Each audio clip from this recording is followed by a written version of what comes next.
Sachons ceci, littéralement, dans la traduction grecque, c'est connaissons que notre vieil homme a été crucifié avec lui, Christ, afin que le corps du péché soit inopérant pour que nous ne soyons plus esclaves assujettis du péché.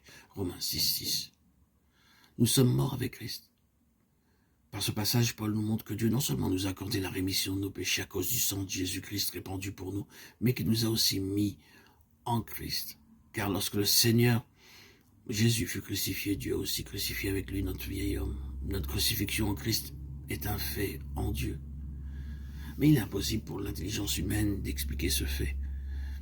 La crucifixion de Christ est un fait accompli dans le passé. Alors, comment puis-je avoir été crucifié avec lui? Comment, tout en vivant maintenant, ai-je pu avoir été crucifié il y a 1900 ans? Un jour, grâce à Dieu, il a ouvert nos yeux, et aussitôt, nous avons vu la lumière. La Bible déclare que notre vieil homme a été crucifié avec Christ. C'est pourquoi nous confessons aussi que nous sommes morts.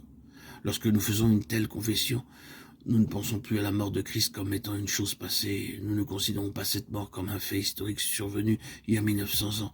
Au lieu de cela, nous le considérons comme étant un fait actuel. Il est à la fois actuel et vivant. Il est écrit, nous avons été. Cependant, nous ne le voyons et ne le saisissons seulement que maintenant.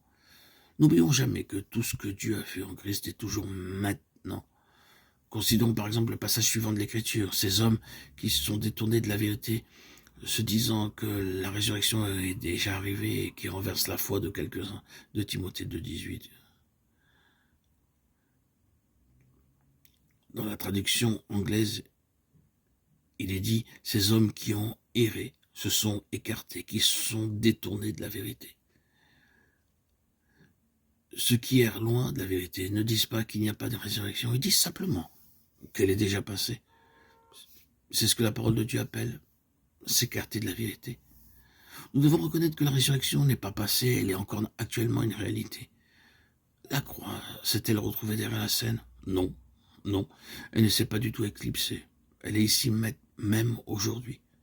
Notre mort avec Christ est-il un fait du passé? Non, c'est une réalité présente.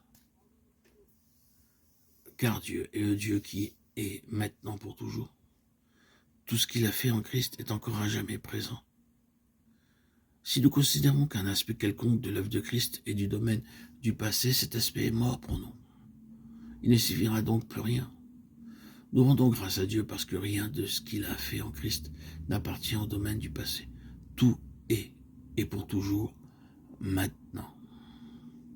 Car tout ce que son Fils a accompli, Dieu l'a mis dans le Saint-Esprit, et tout ce qui est dans le Saint-Esprit est une réalité présente qui ne passera jamais.